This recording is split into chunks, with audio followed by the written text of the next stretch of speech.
Yang kedua, bahwa beberapa tahun terakhir ini di Bappelit Banda itu juga sudah menerapkan musrembang khusus. Musrembang khusus itu harus melibatkan khusus anak, khusus penyandang disabilitas, dan khusus perempuan. Itu kami lakukan sekali lagi semata-mata tujuannya untuk mengakomodir kepentingan saudara-saudara kita, kepentingan mereka, untuk kemudian kita bicarakan di dalam musrembang di tingkat kecamatan dan di tingkat kabupaten. Karena musrembang khusus itu kita mulainya di tingkat kecamatan, bukan di tingkat kabupaten. Ini yang kita dorong kepada teman-teman Pak Camat, apalagi untuk 2024 yang akan datang, mudah-mudahan semua 14 Assalamualaikum warahmatullahi wabarakatuh. Baginda Kabupaten Maros, yang kami hormati Ibu Isma serta seluruh rekan dari Bakti, yang kami hormati para kelompok konstituen, sekretaris desa dari 3 desa piloting program inklusi yang hadir pada kesempatan pagi menjelang siang hari ini. Alhamdulillahirabbil alamin. Wassalatu wassalamu ala asrafil anbiya'i wal mursalin wa ala alihi wa ashabihi ajmain. Alhamdulillah, kita semua diberikan kekuatan. Selanjutnya tak lupa pula mengirimkan salawat dan salam sallallahu alaihi wasallam kepada para keluarga, sahabat, dan kepada kita semua. Doa buat kita semua, kita bisa bersilaturahim, kita bisa bertatap muka, bisa berpisah, insyaallah. Itu nanti kita sudah hadir Bapak Kepala Bappelit Banda atau yang akan disatukan di Bapeda, dan inilah yang akan menjadi perencanaan pembangunan. Untuk Kabupaten Maros baru-baru saja kita sudah menetapkan APBD untuk tahun 2024. Tentang silaturahmi ke masyarakat itu bisa kita lihat dan bisa kita upayakan agar semua golongan masyarakat kita dijamin kesehatannya, terpenuhi jaminan kesehatannya, dan alhamdulillah semua hak-haknya termasuk para penyandang disabilitas kita upayakan, walaupun tidak sepenuhnya, tapi kita berupaya agar semua program pembangunan kegiatan itu bisa pro kepada perempuan, anak, dan penyandang disabilitas. Itu barangkali untuk sementara dari kami, dan kami berharap mudah-mudahan yang hadir saat ini betul-betul paham bahwa fungsi dan tugas DPRD itu ada 3. Selain itu adalah menampung aspirasi dari masyarakat yang kita wakili. Jangan sampai ada sekarang karena musim politik ada caleg yang punya program yang terlalu visi-misi yang terlalu banyak, padahal tugas kita hanya bersama-sama dengan eksekutif membuat peraturan perundang-undangan, melakukan penganggaran bersama eksekutif, dan pengawasan mengenai hasil-hasil pembangunan, dan melihat apa-apa yang menjadi aspirasi dan kebutuhan masyarakat di dapil di mana kita berada. Dari desa inklusi mungkin ada perlakuan khusus seperti mengurus KTP, KK, dan lain-lain, terus mengurus KIS, dan sedikit ini apakah di desa inklusi itu yang dipilih dari beberapa desa inklusi itu sifatnya urgent. Jadi mohon kiranya untuk dua dinas ini lebih memperhatikan apabila ada masyarakat yang didampingi dari teman-teman di desa inklusi. Program prioritas yang ada di desa dengan program prioritas dengan kabupaten, terkadang yang kami lakukan tidak sinkron dengan apa yang diprogramkan prioritaskan oleh kabupaten. Contohnya kami input masuk di SIPD, misalnya kami input terkait dengan pendidikan, pembangunan, rehabilitasi sekolah, namun di SIPD itu bukan menjadi program prioritas sehingga tertolak di dalam penginputan. Terkait sinkronisasi usulan kegiatan di SIPD, ya begitu. Ini memang banyak masukan dari teman-teman, khususnya dari pemerintah desa pada saat melakukan penginputan di SIPD. Perlu dipahami teman-teman bahwa karena di tata kelola pemerintahan kita mulai dari pusat sampai ke desa, itu kita menganut sistem pemerintahan bertingkat. pemerintah pusat, pemerintah provinsi, pemerintah kabupaten, dan pemerintah desa. Karena sistem pemerintahan bertingkat, maka ada yang disebut dengan kewenangan. Ada kewenangannya pemerintah pusat, ada provinsi, ada kabupaten, dan ada kewenangannya pemerintah desa. Nah, kalau yang diusulkan itu adalah kewenangannya kabupaten, maka memang akan tertolak. Tapi kalau yang diusulkan itu adalah kewenangan desa sesuai dengan kolom di SIPD, itu pasti akan masuk. Jadi begitu. Ini yang selalu dari 2 tahun lalu selalu kita sosialisasikan kepada teman-teman di desa. Kasus pernah terjadi penginputan ini 2023, di penginputan 2022 dilakukan 2021, ada beberapa desa di Cemara itu hampir semua usulan muslimannya tidak terakomodir, tidak masuk. Sementara itu menjadi kebutuhan. Beruntung teman-teman legislatif yang kebetulan duduk dapil Cemara itu mau berbesar hati, pukirnya dialihkan ke usulan dari desa yang tidak terakomodir tadi, usulan muslim banyak.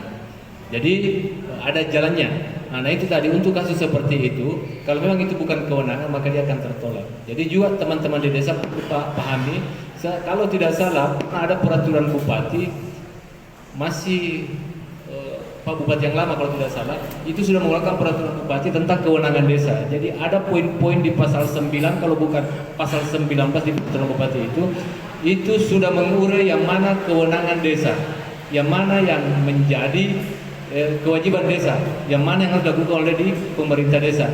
Di luar daripada itu, berarti itu sudah bukan kewenangannya kabupaten. Nah, terkait dengan kendala-kendala seperti ini, tahun lalu itu, bukan awal tahun ini, pada saat kita selesai melakukan pilkades beberapa desa di 2023 ini, saya dengan teman-teman Peliban itu turun langsung ke desa untuk mensosialisasikan bagaimana mensinkronkan antara RPJMD dengan RPJM desa. Ini harus sinkron. Itulah yang saya katakan tadi, bahwa dokumen perencanaan dari pusat sampai bawah itu harus sinkron. Karena kalau tidak sinkron, tidak akan ketemu di jalan, Pak. Tidak akan ketemu di jalan. Contoh tadi, kalau dikatakan bahwa kami mengusulkan untuk rehabilitasi sekolah, tapi SIPD menolak, karena itu tidak masuk RKPD. Mungkin iya benar, karena di Dinas PU untuk tahun yang berjalan mungkin sudah tidak merencanakan rehab sekolah. Mungkin dia sudah lakukan tahun sebelumnya atau nanti tahun berikutnya. Makanya perlu disinkronkan itu dokumen perencanaannya OPD di kabupaten dengan RPJM desa yang akan disusun pada saat selesai pemilihan kepala desa. Ini juga menjadi sangat penting karena itu tadi. Karena jangan sampai kita sudah butuh jalan, tapi di RKPD-nya di PU ternyata jalan untuk tahun itu belum ada, atau sudah selesai dilakukan atau nanti tahun berikutnya. Makanya perlu disinkronkan. Jadi ada sinkronisasi memang sebelum penetapan RPJM desa itu dengan RPJMD kabupaten. Dan yang disinkronkan itu bukan cuma RPJMD kabupaten, sampai kepada renstra OPD, renstranya PU, renstranya kesehatan, renstranya DP3, renstranya Capil, semua itu harus teman-teman desa ambil itu, dokumen itu harus ambil, kemudian kita ramu ke dalam RPJM desa, sesuaikan bahwa rencana tahunannya PU itu apa, kemudian kita masukkan di RPJM desa akan menjadi rencana tahunannya desa. Di desa itu ada rencana tahunan. Di Tanah Lili ini Kurmusuman kalau tidak salah, di Tonggobu, Boto Somba, di Bantimur, Baruga, dan di Camba desa apa saya lupa namanya. Untuk di perubahan 2023 ini teman-teman PMD kalau tidak salah itu sudah melakukan selesai mulai hari ini 50 desa. Tanda Lili ada tidak yang hadir di kabupaten untuk sosialisasi ATS, anak tidak sekolah? Jadi ada ya? Ya ada. Jadi itu nanti akan dilakukan pendataan, sensus. Jadi nanti akan ada rekrutan enumerator minimal 5 orang masing-masing desa untuk melakukan pendataan rumah-rumah. Jadi melakukan sensus, mendata usia masing-masing anggota keluarga per rumah tangga. Nanti akan diinput, dari hasil itu tadi itu aplikasi akan mengeluarkan bahwa di desa ini jumlahnya anak yang tidak sekolah itu sekian jumlahnya. Anak tidak sekolah itu banyak macamnya Pak, indikatornya dia putus sekolah, sama sekali tidak bersekolah, dan berpotensi tidak bersekolah. Dari pendataan yang dilakukan enumerator nanti itu yang sementara perhatian di kabupaten selama 2 hari ini, itu nanti akan menemukan bahwa di desa Damai misalnya itu memunculkan sekian warga kita yang masuk dalam kategori ATS. Hanya tidak terakomodir dalam peraturan itu nanti akan menjadi kendala lagi. Jadi paling kalau kita atur itu bersifat umum saja. Itu akan bersifat umum saja. Jadi kalau mau detail sepertinya agak sulit lewat peraturan bupati. Nah, sisa teman-teman di desa itu menjabarkan perbup yang sama, saya lupa nomornya berapa, perbup yang tadi untuk menjadi peraturan desa. Jadi peraturan desa yang menjadi regulasinya, menjadi dasar hukumnya untuk melakukan pembelanjaan secara. Sampaikan tadi oleh Pak Sekdes Desa Damai mengenai anak yang tidak sekolah atau ATS anak tidak sekolah. Jadi dipilah-pilah tadi seperti itu. Jadi jelas sekali bahwa setelah adanya program ini nanti kita akan tahu yang mana yang tidak bersekolah karena putus sekolah, yang berpotensi tidak sekolah dan sebagainya. Karena kita ketahui saat ini banyak sekali program di Dinas Pendidikan yang pemerintah atau khususnya Pak Bupati luncurkan ini, bagaimana anak kita semuanya bersekolah. Sekarang ada program baju seragam untuk anak sekolah SD yang baru masuk. Di PAUD juga ada dibagikan tas beserta perlengkapan dan semua itu melalui Dinas Pendidikan supaya jangan lagi ada anak-anak kita yang tidak bersekolah. Kemudian tadi terkait dengan apabila ada penyandang disabilitas yang bagaimana dengan sekolahnya. Melalui ada satu peraturan Bupati tentang penyelenggaraan pendidikan di Kabupaten Maros, Perda nomor 15 tahun 2016 itu, bahwa semuanya harus diakomodir. Jadi penyandang disabilitas harus diterima di sekolah umum. Kecuali jadi semua anak yang berkebutuhan khusus bisa diterima di sekolah umum. Jadi nanti syaratnya ini sekolah harus menyiapkan guru khusus. Ini barangkali yang sekolah-sekolah kita belum mampu, tetapi kalau di PAUD ini kayaknya sudah ada. Jadi ada anak yang berkebutuhan khusus. Ini harus kita siapkan guru-gurunya sesuai dengan peraturan daerah kita. Tapi mungkin belum sepenuhnya sekolah seperti ini karena kita harus punya guru khusus yang memiliki keahlian tentang itu.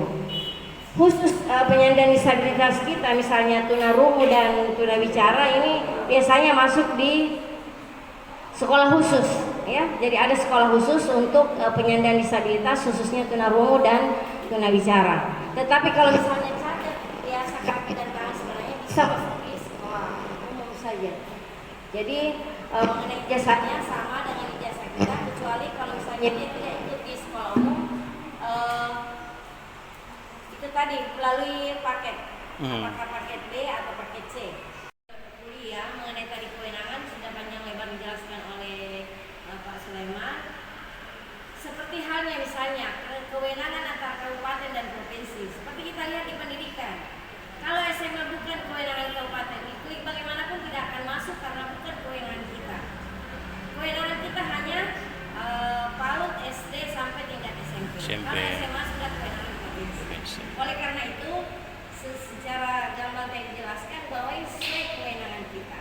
Sama halnya kalau kita ingin membuat peraturan daerah, tidak semua yang diusulkan oleh masyarakat tentang apa yang ada di masyarakat bisa kita buatkan peraturan daerah. Karena ada yang bukan menjadi kewenangan kita. Misalnya dalam hal agama itu bukan kita punya aturan. Kami baru-baru ini mengusulkan perda pesantren. Ini ditolak karena ini bukan kewenangan daerah. Ini vertikal kewenangan pusat. Jadi tidak bisa kita atur. Jadi yang bisa kita buatkan peraturan daerah hanya yang menjadi kewenangan daerah atau menjadi kewenangan kabupaten.